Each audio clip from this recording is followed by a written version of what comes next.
अस्सलामुअलैकुम dear students. Previous जो chapter हमने पढ़ा है वो सेल साइकिल का था और उसको हमने 6 लेक्चर्स में इन डिटेल कवर कर लिया था। और आज का जो हमारा नया जो चैप्टर है वो है क्रोमोसोम्स एंड डीएनए, और ये पंजाब टेक्स्ट बुक बोर्ड का चैप्टर नंबर 20 है। तो स्टार्ट करते हैं। देखें, पहले इस चैप्टर को समझने के लिए पहले कुछ टर्म्स हैं, उनको समझना बहुत लाजमी है। आज का जो लेक्चर है उसमें जस्ट हम कुछ टर्म्स सीखेंगे, लाइक क्रोमोसोम है, क्रोमेटिड है, सिस्टर क्रोमेटिड क्या होते हैं, नॉन सिस्टर क्रोमेटिड क्या होते हैं, सेंट्रोमियर, प्राइमरी कंस्ट्रक्शन, कैनेटोकोर क्या होते हैं, और उसके बाद क्रोमेटिन मटेरियल क्या होता है, डीएनए क्या होता है, और उसके बाद जीन और न्यूक्लियोटाइड वगैरह हम डिस्कस करेंगे। सिर्फ टर्म्स को जानेंगे, उनके डेफिनेशन के साथ साथ उन चीज़ों को जानेंगे कि वो चीज़ें क्या हैं। सबसे पहले जो चीज़ है वो है क्रोमोसोम। हम डेफिनेशन पढ़ेंगे, उसके बाद हम यहाँ पर डायग्राम में भी देखेंगे कि क्रोमोसोम क्या है। They are the thread like structure that appear inside the nucleus only during cell division. देखें, ये मैंने एक क्रोमोसोम ड्रा किया है, एक होमोलोगस क्रोमोसोम है। कहता है थ्रेड लाइक स्ट्रक्चर, धागानुमा स्ट्रक्चर होता है जो ओनली सेल डिवीजन के दौरान दिखाई देता है। ये जो स्ट्रक्चर आप देख रहे हैं ये सेल डिवीजन में भी हमने पढ़ा। ये स्ट्रक्चर हमें दिखाई देता है ओनली सेल डिवीजन के दौरान। जो मेटोटिक फेज़ है, मेटोटिक फेज़ के दौरान हमें दिखाई देता है। उसके अलावा यानी जो हमारे पास इंटरफेज़ है, इंटरफेज़ में ये स्ट्रक्चर दिखाई नहीं देता। ये पूरा एक क्रोमोसोम है। इस क्रोमोसोम को क्या कहते हैं? ये होमोलोगस क्रोमोसोम है और ये ओनली सेल डिवीजन की ड्यूरेशन में दिखाई देता है, इंटरफेज में ये दिखाई नहीं देता। उसके अलावा हमारे पास है chromatid. The exact replica of chromosome attach with the same centromere is called chromatid. देखें, ये एक क्रोमोसोम है और ये एक क्रोमोसोम है। अगर इनके सेंट्रोमियर अलग अलग हो जाएं तो देखिए, आप ऐसे भी कह सकते हैं कि number of chromosome is equal to the number of centromere. Let suppose मैं कहता हूँ, मैंने ये एक डायग्राम ड्रा किया है, ये अब हम इसको क्रोमेटिड नहीं कहेंगे, ये क्रोमोसोम है। बिकॉज सेंट्रोमियर एक है तो ये क्रोमोसोम है। लेकिन यहाँ पर 2 कॉपियाँ इसकी बनी हुई हैं, इसकी एक और कॉपी बनी, एक ओरिजिनल है और एक इसकी कॉपी है। इसकी एग्जैक्ट रेप्लिका है, यानी इसकी जो जेनेटिक मेकअप है इसका भी वही है। इसी से यानी कि आप कह सकते हैं कि क्लोनिंग के ज़रिए इसका जो दूसरा आप हिस्सा बना है, एस फेज़ में हमने कहा था डीएनए के जो सब यूनिट्स हैं वो मिलकर क्रोमोसोम की एक नई कॉपी बना देते हैं। क्रोमोसोम नंबर हमने कहा डबल हो जाते हैं। लिहाजा अब ये एक दूसरे के क्रोमेटिड है। एक क्रोमेटिड ये हुआ और एक क्रोमेटिड ये हुआ। टोटल एक क्रोमोसोम और उसके 2 क्रोमेटिड बन गए। देखिए, सेंट्रोमियर एक है। अगर ये दोनों अकेले अकेले ऐसे हो जाते तब हम इसको क्रोमेटिड नहीं कह सकते, क्रोमेटिड नहीं कह सकते कि एक दूसरे के क्रोमेटिड है। हम कहेंगे नहीं, ये एक क्रोमोसोम है जिसमें एक क्रोमेटिड है और ये दूसरा क्रोमोसोम है जिसमें एक और क्रोमेटिड है, यानी कि सिंगल क्रोमेटिड है। लेकिन यहाँ पर एक ऐसा क्रोमोसोम है जिसके अंदर 2 क्रोमेटिड्स हैं। देखिए, क्रोमेटिड और क्रोमेटिन में फ़र्क है। ये आप जान लें कि सेंट्रोमियर से अटैच होने वाले एग्जैक्ट रेप्लिका ऑफ क्रोमोसोम, उनको हम क्रोमेटिड कहते हैं। क्रोमेटिन हम आगे पढ़ेंगे कि क्रोमेटिन क्या चीज़ है। क्रोमेटिन एक अलग टर्म है। ओके, अब जो नेक्स्ट हमारे पास जो है वो है सिस्टर क्रोमेटिड। अब सिस्टर क्रोमेटिड कौन से होते हैं और नॉन सिस्टर क्रोमेटिड कौन से होते हैं, इनके बारे में हम थोड़ा जानेंगे। देखें, सिस्टर क्रोमेटिड क्या होते हैं? The chromatid which are structurally and genetically similar. अब ये एक क्रोमोसोम है, ये एक पूरा क्रोमोसोम है और इसके ये दोनों क्रोमेटिड हैं। और ये जो क्रोमेटिड है ये इसकी कॉपी है, ये क्रोमेटिड। लिहाजा ये जेनेटिकली एक दूसरे से सेम है, बिकॉज इसी की कॉपी से ये बना है। ये जेनेटिकली भी सेम है, स्ट्रक्चरली भी सेम है। लिहाजा ऐसे क्रोमेटिड को हम क्या कहते हैं? Sister chromatid. उसके बाद नॉन सिस्टर क्रोमेटिड, ये चीज़ें हमने प्रीवियस जो चैप्टर था सेल साइकिल वाला उसमें भी डिटेल से बात की, लेकिन आज फिर से ये टर्म मैं आपको सिखा रहा हूँ क्योंकि ये टर्म पूरे चैप्टर में इस्तेमाल होंगे। अब नॉन सिस्टर क्रोमेटिड क्या हुआ है, देखिए एक क्रोमोसोम ये है और एक क्रोमोसोम मैं एक और ड्रा करता हूँ, ये क्रोमोसोम है।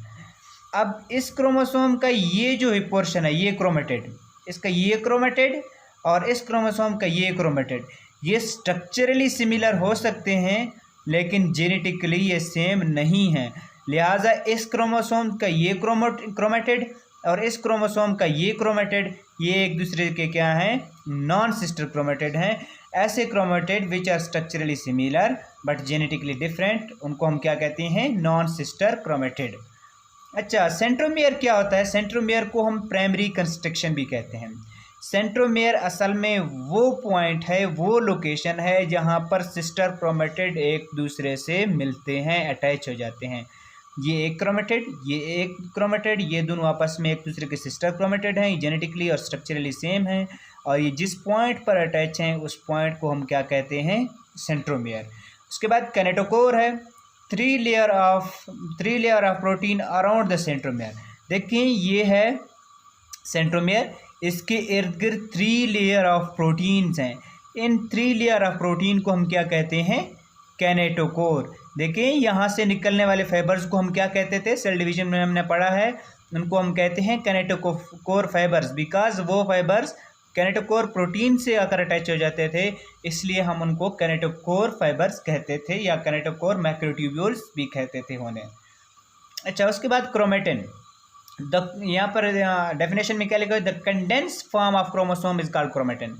देखिए क्रोमेटिन हमने पढ़ा था, क्रोमोसोम जो है वो ओनली अपीयर होता है सेल डिवीजन के दौरान, जबकि इंटरफेज में जो क्रोमोसोम है वो अनकंडेंस हो जाता है या डीकंडेंस हो जाता है, वो एक जो दिखाई नहीं देता हमें, क्रोमोसोम ओनली हमें दिखाई देता है सेल डिवीजन या मेटाटिक फेज के दौरान। लिहाजा इंटरफेज के दौरान जो चीज़ दिखाई देती है वो है, उसको हम क्या कहते हैं, क्रोमेटिन। ये क्रोमेटिन भी असल में क्रोमोसोम है लेकिन वो अनकंडेंस फॉर्म में है, इसको हम कहते हैं, अनकंडेंस फॉर्म वाले को क्या कहते हैं, क्रोमेटिन। अब डीएनए के बारे में, डीएनए असल में ना डबल स्ट्रैंडेड मॉलिक्यूल है। यहाँ पर मैंने स्ट्रक्चर थोड़ा सा इसका ड्रा किया है, ये एक डबल स्ट्रैंडेड, एक स्ट्रैंड ये, एक स्ट्रैंड ये, एक 5 to 3 प्राइम और दूसरा 3 to 5 प्राइम। ठीक, अब देखिए ये एक डबल स्ट्रैंड है, एक स्ट्रैंड ये और एक स्ट्रैंड ये, इन दो स्ट्रैंड को आपस में मिलाने वाले इनको हम क्या कहते हैं, जो बेसिस हैं, न्यूक्लियोटाइड्स हैं, इनको हम क्या कहते हैं, न्यूक्लियोटाइड्स, जो दो स्ट्रैंड ऑफ क्रोमोसोम को एक दूसरे से अटैच रखते हैं। अब डीएनए के कंपोजिशन में क्या है, फॉस्फेट ग्रुप है। इसी चैप्टर में आगे डीएनए की कंपोजिशन के बारे में एक बहुत बड़ा टॉपिक है, यहाँ पर जस्ट हम ये बताएंगे कि वहाँ पर फॉस्फेट ग्रुप भी होता है, पेंटोज शुगर भी होता है, नाइट्रोजन बेस भी होते हैं। नाइट्रोजन बेस 2 किस्म के हैं, एक प्यूरीन्स और एक पैरामिडीन्स। प्यूरीन और पैरामिडीन्स मज़ीद किस्में हैं उनकी, एडिनिन है, साइटोसिन है, ग्वानिन है, यूरासिल है, वो आगे जाकर हम इन डिटेल एक बड़ा सा टॉपिक होगा, उसमें हम तफसीलन बात करेंगे इनके बारे में। उसके बाद जीन क्या है, देखिए ये एक क्रोमोसोम हमने ड्रा किया और क्रोमोसोम, पूरा क्रोमोसोम यहाँ से डीएनए शुरू हो जाता है और वो डीएनए यहाँ तक आ जाता है।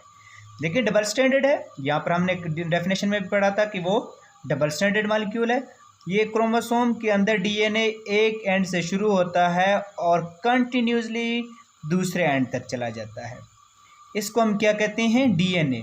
डीएनए के ऊपर एक स्पेसिफिक पोर्शन होता है, ये स्पेसिफिक पोर्शन को हम कहते हैं जीन। अब जीन के मुख्तलिफ फंक्शन हैं, अब हम देखते हैं जीन की डेफिनेशन क्या है। A specific part of DNA consisting specific sequence of nucleotides which determine number, type and sequence of amino acid in protein। देखें डीएनए का वो स्पेसिफिक पोर्शन जो प्रोटीन को बनाने में अमीनो एसिड की तादाद, अमीनो एसिड की सीक्वेंस और उनको किस तरतीब से यानी कि रखना है और उनकी नंबर कितना है और वो कौन कौन से अमीनो एसिड होंगे, किस तरतीब से होंगे, इसकी डिटर्मिनेशन कौन करता है, जीन। जीन के ऊपर कोड लिखा होता है कि इस प्रोटीन को बनाने में ये अमीनो एसिड और इस तरतीब के साथ इतने अमीनो एसिड होंगे तो ये प्रोटीन बनेगा। देखिए अगर एक भी वो अमीनो एसिड अपनी जगह से हट कर दूसरे अमीनो एसिड को रिप्लेस करे तो वो प्रोटीन वो नहीं रहता है, बल्कि वो प्रोटीन कुछ और बन जाता है। Only a single amino acid can change the whole structure of gene. उसके बाद लास्ट जो हमारे पास टर्म है वो है nucleotide. The DNA and RNA are made up of repeating units, जिनको हम क्या कहते हैं, न्यूक्लियोटाइड। ये देखें, ये न्यूक्लियोटाइड है, ये एक डीएनए है और डीएनए को जोड़ने वाले ये न्यूक्लियोटाइड है। थायमीन, एडेनिन, साइटोसिन, ग्वानिन, इनको हम क्या कहते हैं, न्यूक्लियोटाइड। ये डीएनए में भी होते हैं और आरएनए में भी होते हैं।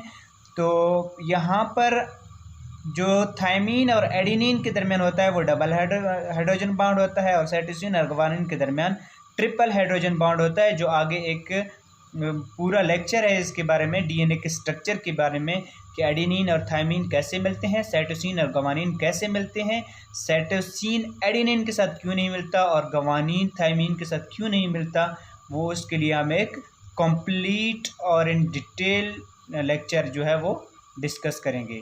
ये था हमारा आज का लेक्चर। शुक्रिया, खुदा हाफिज़।